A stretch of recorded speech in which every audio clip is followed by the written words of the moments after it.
রমজানের আগের দিন এবং শাবান মাসের শেষ দিন কি করবেন? আসসালামু আলাইকুম রহমতুল্লাহি ওবরাকাতুহু। প্রিয় ভাই ও বোনেরা, রমজান মানেই আমরা সকলেই জানি রহমতের মাস, মাগফিরাতের মাস, নাজাতের মাস। কিন্তু আমরা কি এটা জানি রমজানের আগের দিন আমাদের কি কি করা উচিত আর কি করা উচিত নয়? আজকের ভিডিওটিতে আমরা এই সমস্ত বিষয়ই জানব। ভিডিওটি খুবই গুরুত্বপূর্ণ একটি ভিডিও, আপনারা শেষ পর্যন্ত দেখবেন এবং নতুন হয়ে থাকলে অবশ্যই সাবস্ক্রাইব করে রাখবেন ইসলামিক ভিডিওগুলি পাওয়ার জন্য। রমজানের আগের দিন হলো শাবান মাসের শেষ দিন। অনেক সময় একে সন্দেহের দিন বলা হয়, কারণ এই দিন নতুন চাঁদ দেখা নিয়ে অনেক অনিশ্চয়তা থাকতে পারে। হাদিসে বর্ণিত আছে, মুহাম্মদ সাল্লাল্লাহু আলাইহি সাল্লাম বলেছেন, তোমরা রমজানের 1-2 দিন আগে থেকে রোজা রেখো না, যদি না কারো আগে থেকে নিয়মিত রোজা রাখার অভ্যাস থাকে। সহিহ বুখারী ও মুসলিম। রমজানের আগের দিন এবং শাবান মাসের শেষ দিন আমরা ঠিক কী কী করব এবারে আমরা জেনে নেব। রমজানের আগে আন্তরিকভাবে তওবা করুন সকলেই। রমজানের আগে নিজেদের গুনার জন্য কান্নাকাটি করুন, আল্লাহর কাছে ক্ষমা চান বেশি বেশি করে। এই রমজানের আগের দিন দৃঢ়ভাবে নিয়ত করুন যেন এই রমজান আপনার জীবন পরিবর্তনের সূচনা করতে পারে।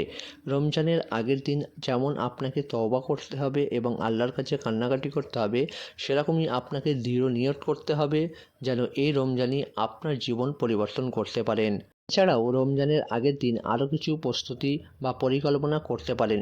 সেগুলি হলো, আপনি প্রতিনিয়ত কত পৃষ্ঠা কোরআন পাঠ করবেন সেটি একটি পরিকল্পনা করে নিন, এবং তারাবির নামাজ নিয়মিত আদায় করবেন সেটিও একটা পরিকল্পনা করে নিন।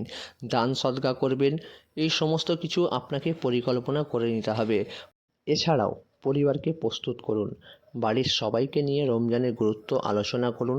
এই রমজানে আপনি হয়তো অনেক কিছু পরিকল্পনা করেছেন জীবন পরিবর্তন করার জন্য, সেগুলি বাড়ির লোকের সাথে শেয়ার করুন, যাতে আপনার সাথে সাথে আপনার পুরো পরিবারও এই পবিত্র রমজান মাসে জীবন পরিবর্তন করতে পারে। আর একটা গুরুত্বপূর্ণ বিষয় হলো, অনেক সাহাবায়ে কেরাম রমজান আসার অনেক আগে থেকেই দোয়া করতেন আল্লাহ যেন তাদের এই রমজান পাওয়ার তৌফিক দান করেন। আপনি যখন এই রমজান পেয়েছেন, জীবন পরিবর্তন করুন। এই রমজানে যদি আপনার জীবন পরিবর্তন না করতে পারেন, তাহলে আপনার চেয়ে বেশি বড় হতভাগা আর কেউ নেই। আপনি যখন রমজান পেয়েছেন, এই পুরো মাসটা ইবাদতে কাটান এবং আল্লাহর কাছে সবসময় দোয়া করুন যেন এই রমজানে আপনি আপনার জীবন পরিবর্তন করতে পারেন। দেখুন প্রিয় ভাই ও বোনেরা, রমজান শুধু এক মাসের ইবাদত নয়, এটি আত্মশুদ্ধির একটা সুবর্ণ সুযোগ।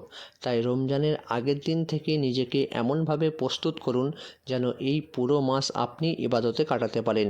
আল্লাহ আমাদের সকলকে এই রমজানের সুন্দরভাবে পালন করার তৌফিক দান করুন। আমিন।